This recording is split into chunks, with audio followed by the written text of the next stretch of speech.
Shalom. First and foremost, I'd like to give all praise to Yahweh Ba'Hashem Yahushai, Ba'Hashem Rakal Kadash.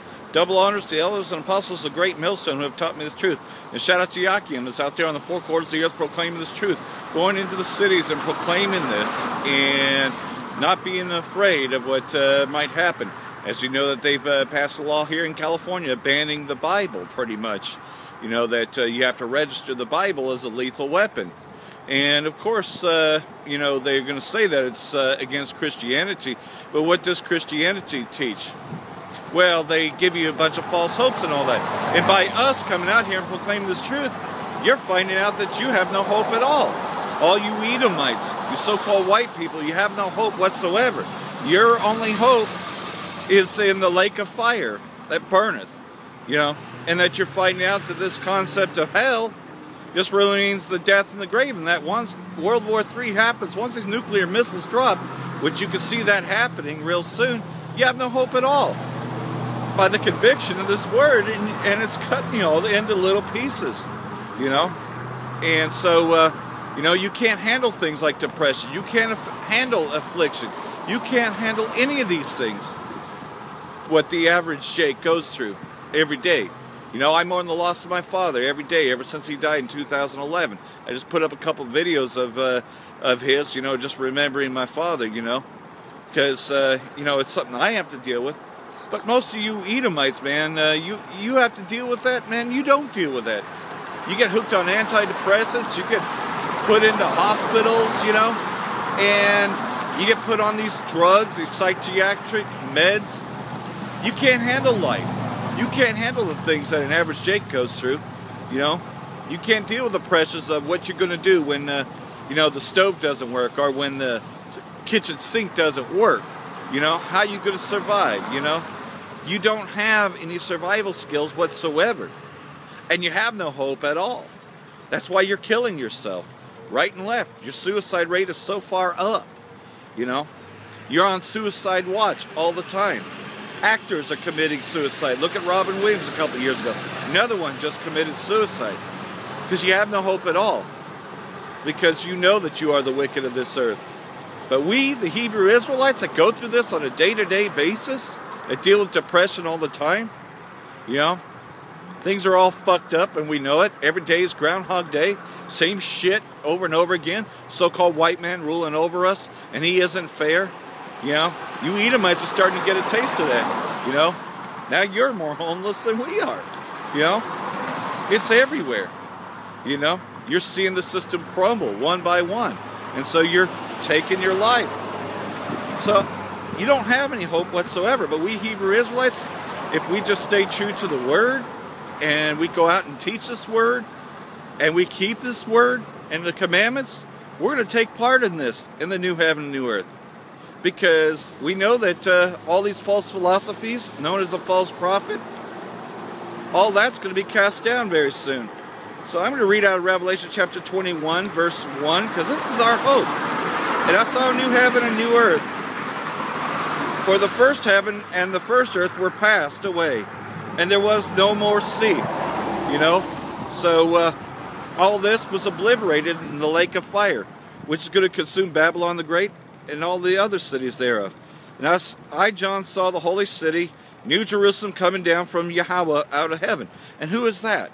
That's those that got beamed up on them chariots. New Jerusalem coming down. Prepared as a bride adorned for her husband. And I heard a great voice out of heaven, saying, Behold, the tabernacle of Yahweh is with men, and he that dwell with them. And they shall be his people, and Yahweh himself shall be with them, and be their God. And Yahweh shall wipe away all the tears from their eyes, and there shall be no more death. That is, those of us that kept the law, statutes, and commandments. And those that had to be, you know, the wicked two-thirds that will have to be born again through us. They're not going to see death anymore. Neither sorrow nor crying. That's right. Because we're not going to be under the so-called white man anymore. Neither shall there be any more pain, for the former things are passed away. And he that sat upon the throne said, Behold, I will make all things new. And he said unto me, Write, for these words are true and faithful. And he said unto me, It is done. I am Alpha and Omega, the beginning and the end. I will give unto you, that is authoress of the fountain of the water of life freely. Meaning that these laws, statutes, and commandments are going to be written in our hearts. He that overcometh shall inherit all things, and I will be his God, and he will be my son. You know, this is going to be a really great day for us. We have this to look forward to. If we just keep to the law, statutes, and commandments that we were given. You know, and stop following the customs of Babylon the Great, and all these false philosophies.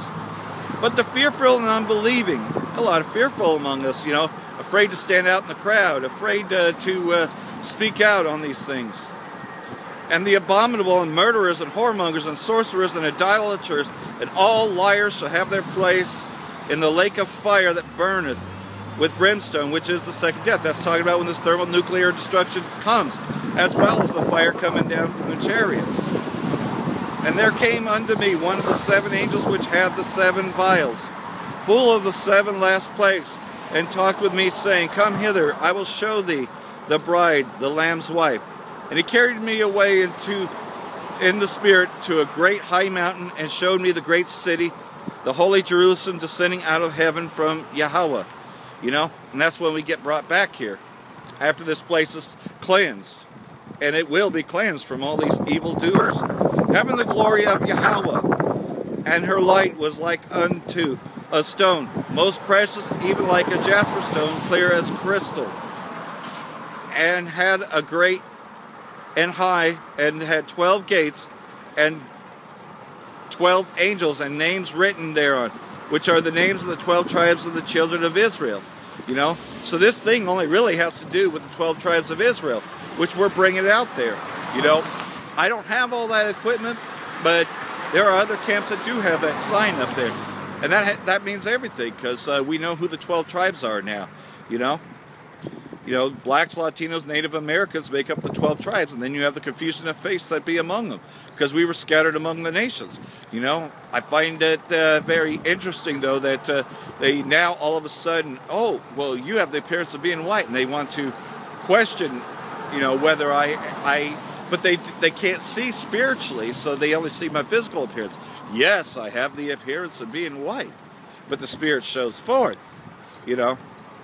But, you know, to these simple-minded carnal, you know, you just bring up the fact that, you know, Brits go back to the royals, which were Judah Israelites, you know.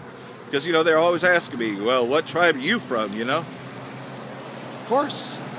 Because I don't look like your average Jake, but they can only see me carnally. Anyhow, you know, like I said before, though, Edomites, they have no hope. There is no hope at all.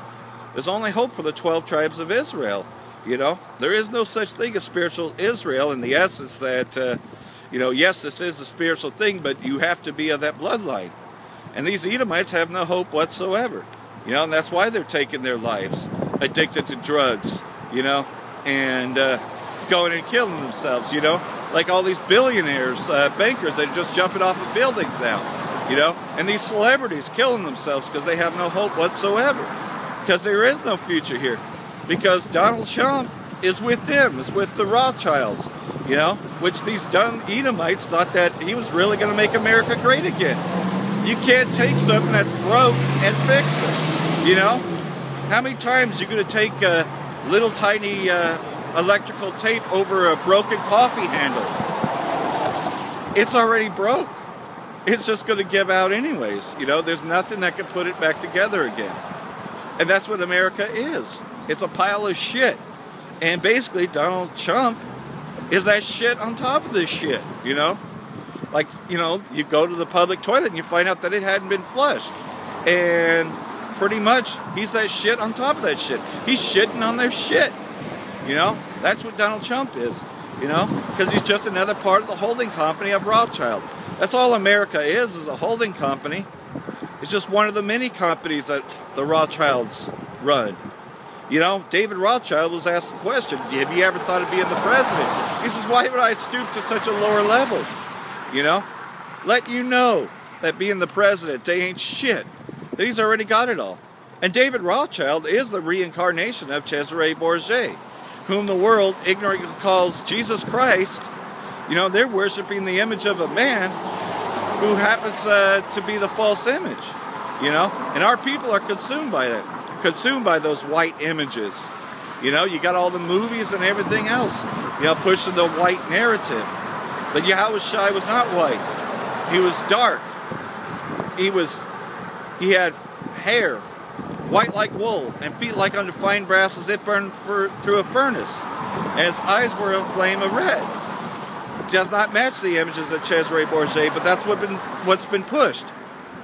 Because, yeah, 2/3 of our people have been catfished by the so-called white man. They're not going to wake up to this truth, you know?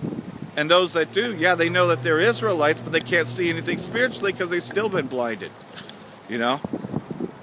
So, you know, like everything else, though, our only hope is Yahushua. We were still living Groundhog Day and are living Groundhog Day, but we have hope. We have a future hope if we just hold steadfast to the very end. So, I hope this has been edifying like everything else, though, you know. We're going to endure afflictions, we're going to endure depression, much more so than the Edomite.